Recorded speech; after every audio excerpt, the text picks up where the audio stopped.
रंगपुर नाम का एक बहुत ही प्यारा सा गांव था जो नदी किनारे बसा हुआ था। वो गांव बहुत ही खुशहाल था, पर कुछ दिन पहले उस गांव में एक भूतिया कौवे ने आकर आतंक मचा दिया था। वो भूतिया कौवा गांव के सभी किसानों के खेतों को बर्बाद कर रहा था, साथ ही किसानों को काफी ज्यादा परेशान करता था। एक दिन एक किसान खेत में काम कर रहा था, तभी वहाँ भूतिया कौवा आया और उसने किसान से कहा, अरे वाह, आज तो बड़े दिनों के बाद मुझे एक किसान मिला है। इसके साथ मैं खूब मौज मस्ती करूंगा और इसे आराम से खाऊंगा। भूतिया कौवे को देखकर किसान बहुत ज्यादा घबरा गया और वहाँ से भागने लगा, पर भूतिया कौवा ने उसे घेर लिया और उससे कहा,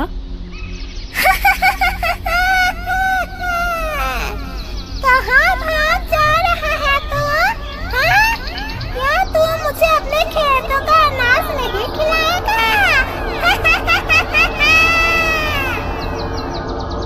अरे तू तो भूतिया कौवा है, कृपा करके तू मुझे छोड़ दे, मुझे यहाँ से जाने दे। नहीं, मैं तुझे ऐसे नहीं जाने दूंगा। तुम लोगों की वजह से तो मैं मरा हूँ और अब मैं तुम सबको मार डालूंगा। देख लेना तुम। ऐसा कहकर भूतिया कौवा ने उस इंसान के गर्दन पर अपनी चोट से वार किया, जिससे वो किसान तड़प तड़प कर मर गया। और इसके बाद भूतिया कौवा ने उस किसान की पूरी खेती को तबाह कर दिया और फिर वहाँ से चला गया। धीरे धीरे समय गुजरा और भूतिया कौवा सभी किसान का खेत बर्बाद करता रहा। कभी किसी किसान को मारकर घायल करता था। इस वजह से गांव के सारे किसान बहुत परेशान थे। एक दिन रामू नाम का एक किसान अपने खेत पर गया और तभी वहां पर भूतिया कौवा आया और उसने रामू से कहा,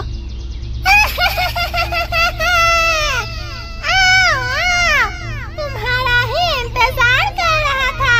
मैं वैसे भी बहुत दिन हो गए मैंने किसी को मारा नहीं। आज लगता है तुम्हारा ही दिन है। अरे तुम यहाँ कैसे आ गए? तुम मेरे खेतों से चले जाओ। नहीं, मैं तुम्हारे खेतों से नहीं जाऊंगा। अब तो मैं तुम्हें मारकर और तुम्हारे खेतों को तबाह कर ही यहाँ से जाऊंगा। वैसे भी तुम लोगों ने ही तो मुझे बड़ी बेरहमी से मारा था, भूल गए तुम? हाँ? मैंने तुम्हें नहीं मारा था, लगता है तुम्हें कोई गलतफहमी हुई है।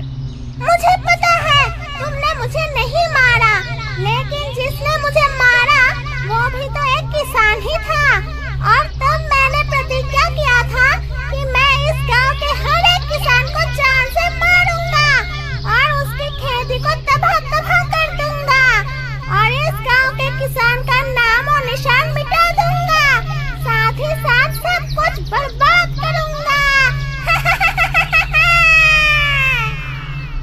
ये सुनकर राजू बहुत डर गया और वहाँ से भागने लगा, पर भूतिया कौवा ने राजू को पकड़ लिया और अपनी चोट से उसके आंखों पर वार किया, जिससे राजू अंधा हो गया।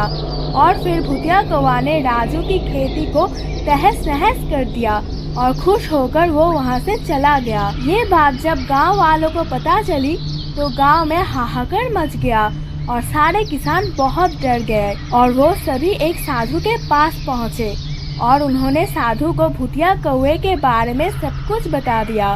भूतिया कौवे के बारे में सुनकर साधु ने गांव वालों को एक भभूति दी और उनसे कहा, देखो, इस भभूति को आप अपने अपने खेतों में डाल देना और थोड़ी सी अपने माथे के ऊपर लगा लेना, जिससे भूतिया कौवा आप लोगों का कुछ भी नहीं बिगाड़ पाएगा। गांव वालों ने साधु से वो भभूति ली और वापस अपने गांव में आ गए और उन्होंने साधु ने कहा वैसा ही ठीक अपने अपने खेतों में वो भभूति डाली और अपने माथे पर भी लगाई। दूसरे दिन ही गांव में भूतिया कौवा आ गया और उसने किसानों की खेती पर हमला किया, लेकिन उसके हमले का किसानों की खेती पर कुछ भी असर नहीं पड़ा। उसके सारे वार फैल गए।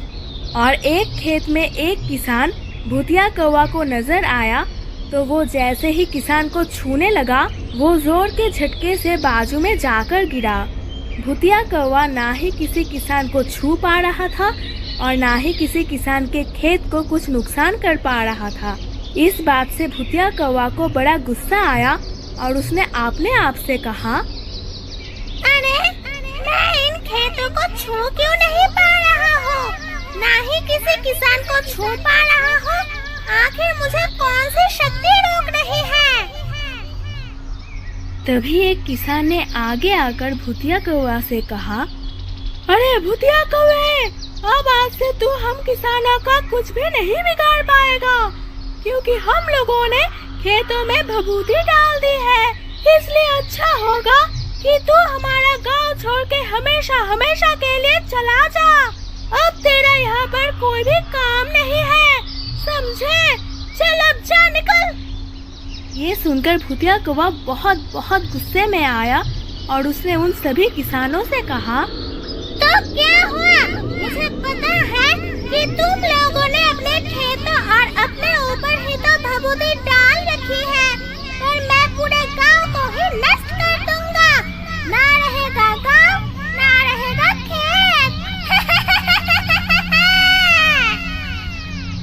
ये कहकर भूतिया कौवा ने अपनी भूतिया शक्ति से पूरे गांव में अंधी तूफान ला दिया, जिससे पूरे गांव में अंधेरा छा गया और सभी इधर उधर भागने लगे और तेजी से हवा बहने लगी और हवा के कारण किसानों के सारे खेतों में डाली हुई भभूति उड़ गई। इससे भूतिया कौवा बहुत खुश हुआ और उसने किसानों से कहा, अब देखो मैं तुम लोगों का क्या हाल करता हूँ। अब मैं तुम सभी को मारकर खा जाऊंगा। मुझसे पंगा ले रहे थे ना, अब देखो मैं तुम्हारा क्या हाल करता हूँ। ऐसा कहकर उस भूतिया कौवे ने पूरा गांव पर हमला कर दिया। उसने बहुत किसानों को चोट पहुंचाई। तभी एक किसान ने अपने पास बची हुई भभूति को उस भूतिया कौवे के ऊपर डाला। जैसे ही भभूति भूतिया कौवे के ऊपर पड़ी, भूतिया कौवा जलने लगा और कुछ देर बाद आग में ही भस्म हो गया। ये देखकर पूरा गांव बहुत खुश हो गया, क्योंकि उन्हें भूतिया कौवे से छुटकारा मिला था।